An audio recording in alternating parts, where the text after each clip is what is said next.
Hey there, boys and girls, welcome back to New Rockstars. I'm Sam Basher here with yet another MCU Rewatch breakdown. We're currently making our way through the 2014 releases of my personal favorite MCU movies came out in that year, specifically Guardians of the Galaxy. You guys know the drill. Here's a spoiler warning for Guardians of the Galaxies 1 and 2, the MCU Guardians of the Galaxy comics. This is a spoiler warning. There's gonna be spoilers. What do you want? That's how it works. But anyways, let's kick it off with comic book Easter eggs, my favorite, because I'm a nerd. Let's kick it off with Guardians of the Galaxy as a whole. When did they debut? Well, you silly gooses, they debuted in Marvel Superheroes number 18 in January 1969.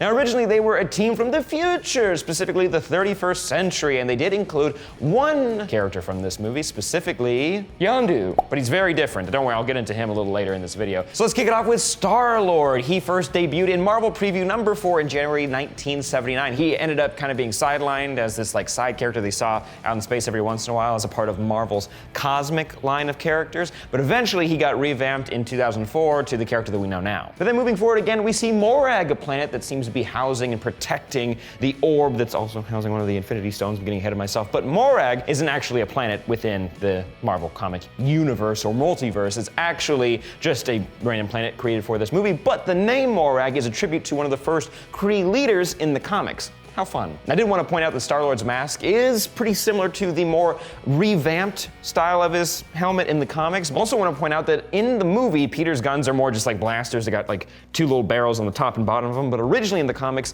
they are actually called element guns, meaning they can control the elements. They can, control rocks or lightning or, freeze stuff, that kind of thing. And during this opening scene when he's dancing, a lot of people online pointed out this skeleton right here with the kind of horse face might be a Corbinite, which Corbinite is the race of Beta Ray Bill. Beta Ray Bill is a character from the comics that gets a Thor hammer. It's called Stormbreaker, and we always wanted him to pop up in the Thor movies, but that never really happened. Also worth pointing out that we see the Power Stone for the very first time in the MCU, which is inside the orb. It's the MacGuffin of the movie. I do want to point out that the henchman-type aliens that are helping out Ronan and his cronies are Sakarans, or Sakarians, however you'd like to say it. Now, we do know what Sakaar is now in the MCU. It's actually one of the set pieces for Thor Ragnarok, but originally in the comics, Sakaar is a planet that the Hulk gets sent to in a form of exile, and he ends up being the ruler of it. Also wanted to point out that we see a troll doll a number of times in this movie, originally appearing in this opening scene. We see the giant cassette, display inside of Peter's ship, the Milano. A lot of people have said that this troll is a nod to Pip the Troll from the comics, who is a character that has a lot of dealings with Thanos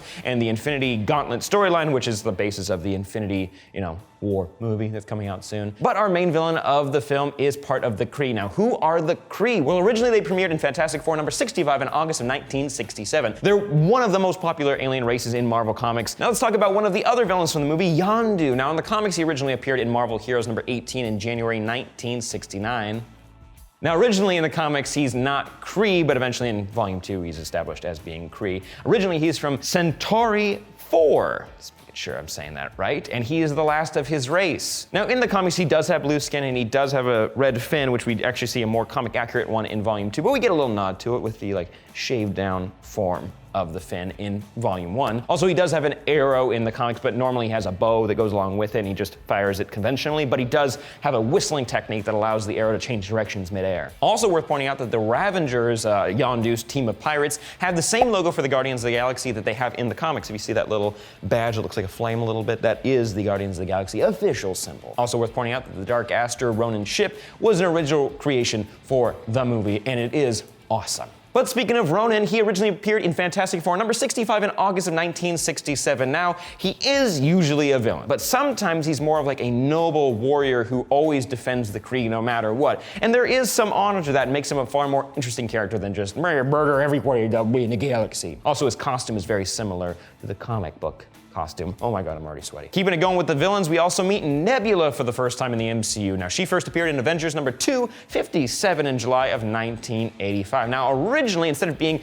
the adoptive daughter or whatever daughter of Thanos in the MCU, she was the granddaughter of Thanos in the comics, and she plays a huge role in the Infinity Gauntlet storyline. Again, what I said, the basis for the Infinity War movie. Pretty cool. That also brings us to Gamora, who first appeared in Strange Tales number 180 in June of 1975. Now, her family was killed by religious extremists on her planet, and she was kind of rescued or brought in by Thanos and was raised to be the deadliest woman in the galaxy. I'm doing air quotes because that's the term they actually use in the comics, and she is cybernetically enhanced in the comics as well. Now, Nebula and Gamora aren't really sisters in the comics, but that is a very interesting take to add to the MCU. I think it adds a lot. Speaking of alien worlds, let's talk about Xandar, the home of the Nova Corps. Now, this planet first appeared in Nova #1 in September 1976, and this brings us to Rocket Raccoon. Hooray! He first appeared in Marvel Preview #7 in June of 1976. Now, originally, he's from the planet Half-World, where animals are experimented on and enhanced biologically and with some tech, and you actually see some of the tech implants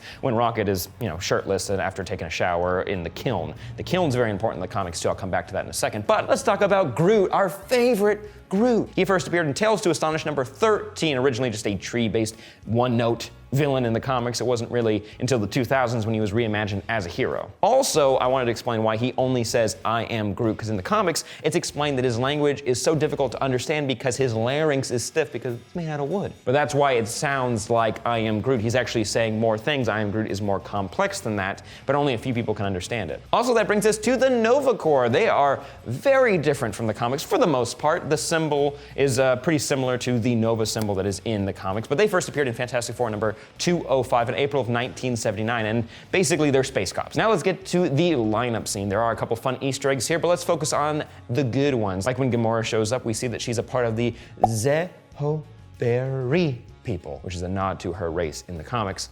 I just had to sound it out. That's the only way I was gonna get through that word. Also, when it gets to Rocket, we see a Half-World mention, the planet where he comes from. Also, the name Lila, which is an acquaintance / significant other sometimes in the comics to Rocket. But let's move on to the kiln, the prison that the Guardians are sent to. This is a prison in the comics, but it looks significantly different. It's kind of orbs all put together. It's also a power plant, but it's like the prison you can't break out of. But guess who breaks out of it? The main characters, because they have to do the rest of the movie. But moving forward, let's talk about Drax the Destroyer, the final Guardian member to join the group. Hooray! Now, in the comics, originally he is not an alien. He was a human on Earth whose family is killed by Thanos, but then cosmic beings take Arthur Douglas's soul, put it in a more powerful body, and he becomes Drax the Destroyer. His main purpose in life is to destroy Thanos. You kids cheering.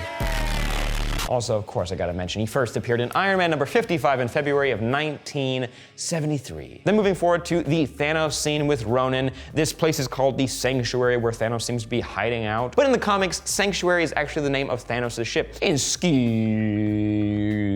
forward, we meet Tanelier Tivan, however you want to say it. He first appeared in the post-credit scene for Thor: The Dark World, aka The Collector. He first appeared in Avengers #28 in May of 1966. He is an elder of the universe, someone who's been there forever, and he collects things. But moving forward to the collection for the Collector, we meet Cosmo the Space Dog, and we actually get a fun nod to Rocket and Cosmo's relationship in the comics. Yes, they have a relationship because he's a telepathic dog. Not just that, he's a telepathic Russian dog. Yes, he was a Russian test subject for spaceflight, and eventually he ended up in nowhere, and he became the head of security for this giant head. But he first appeared in Nova Volume 4, #8 in January of 2008. Wow. He's a brand new little boy. Also, during the final fight scene after we lose Groot, we get the name drop for Guardians of the Galaxy. You're Guardians of the Galaxy.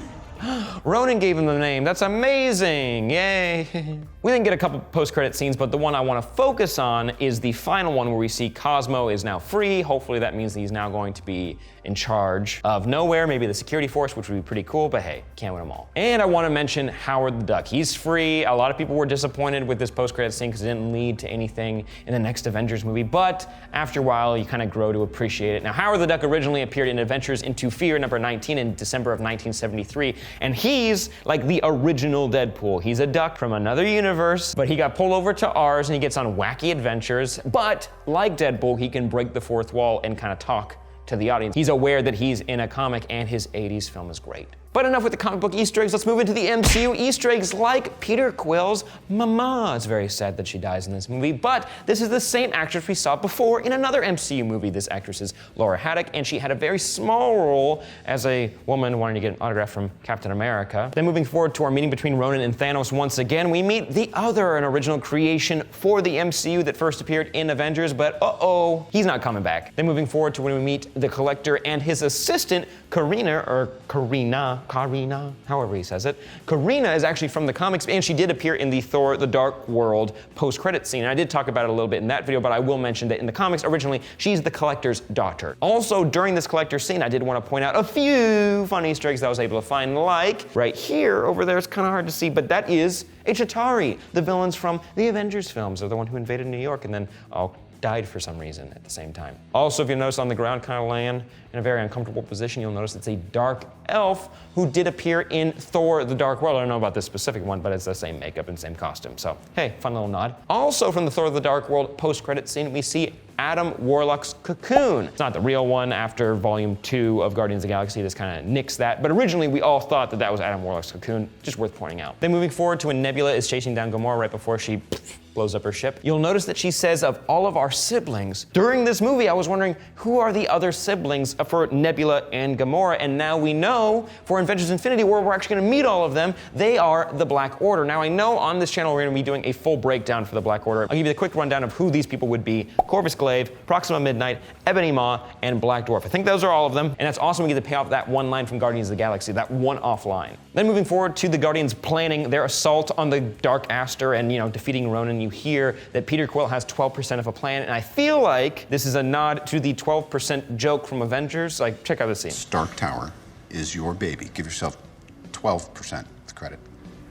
12%. Also want to point out that the gift that Peter gets from his mom when he finally opens it is a very fun nod to Guardians of the Galaxy getting a green light for another sequel. I think it's very sweet, and I love that they actually use that branding for the cassette and the soundtrack you could get for this movie, right? It's pretty cool. Then moving forward to our first post-credit scene, Groot dancing and then hiding from Drax, freezing. Pretty fun joke. That's actually James Gunn in mocap. That's his little dance moves. How fun is that? And finally, guys, I want to point out a couple pop culture references real quick because I kind of like doing that. Now, first up, we get our Marvel 2.0 logo. I'm a big fan of this one. Also moving forward, if you notice when Peter Quill lands on Morag, he's using some sort of scanner. He's banging on it. He's using it to scan past events that have happened on this planet. It's a very questionable thing that he's using. I couldn't figure out what it was from a comic standpoint, but I did want to point out that that little girl playing with a dog, that dog is James Gunn's dog in real life. How cool is that? Then moving forward to when they are in the kiln, you hear Peter Quill bring up Ark of the Covenant, which is kind of funny because his character kind of feels like a reflection of Indiana Jones. And this whole scene, he's taking the orb out of its little prison, kind of feels like a nod to Raiders a little bit. Also worth pointing out that in the comics, Peter Quill's ship doesn't have a name originally. Now it has a name, which is the Milano like it was in the movie. But in this movie, it was because Peter Quill